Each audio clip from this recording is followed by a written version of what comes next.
got good news. How do you like that? It's not common. Before I tell you the good news, I have a sobering thought about good news. Here's a fascinating philosophical question. Is most good news the end of something bad? You don't know, really? I think it is. I think it is. If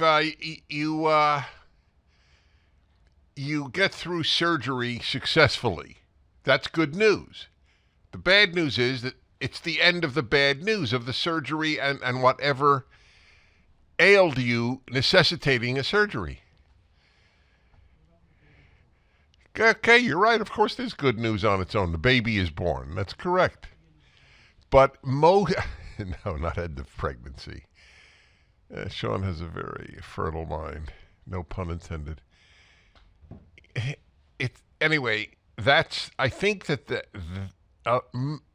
more than 50% of good news is the end of something bad.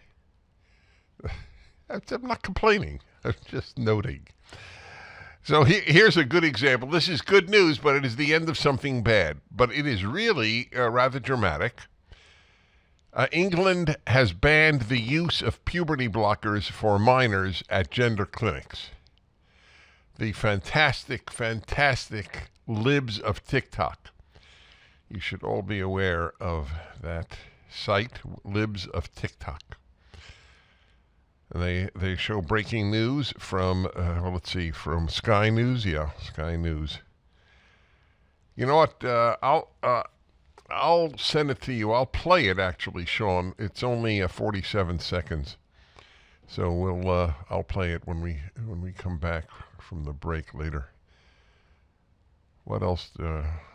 Here's another news on the perhaps sickest of many sick tendencies the left has unleashed upon us, and that is the vast increase in the number of young people saying they're the opposite sex. They have emotional, psychological, mental problems, and asinine therapists tell them that they might really consider the fact that they're in the wrong body. I believe that of all the professions, is that correct? No, there's a tie for that title, but there is no profession that will need its practitioners to repent more than the psychotherapeutic profession. Teachers are up there with them. They're tied. It's from Red State. Devastating study blows up the entire transgender movement. The study, which was carried out in California and published by the American Urological Association, found that men who had transgender surgery, technically referred to as vaginoplasty, were more likely to commit suicide after the operation than before. I'm stunned that they actually published this. To go against the left takes some degree of courage. To go against the right takes absolutely no courage. Its results were neatly summarized by health and science reporter Benjamin Ryan, who has written for a variety of liberal news outlets, including the Washington Post, New York Times, and The Guardian.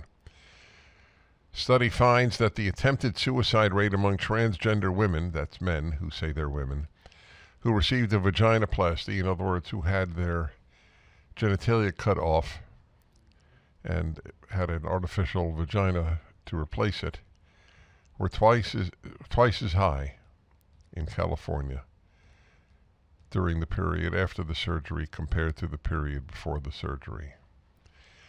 For the full episode of the Dennis Prager Show, go to pragertopia.com, sign up, and become a full member.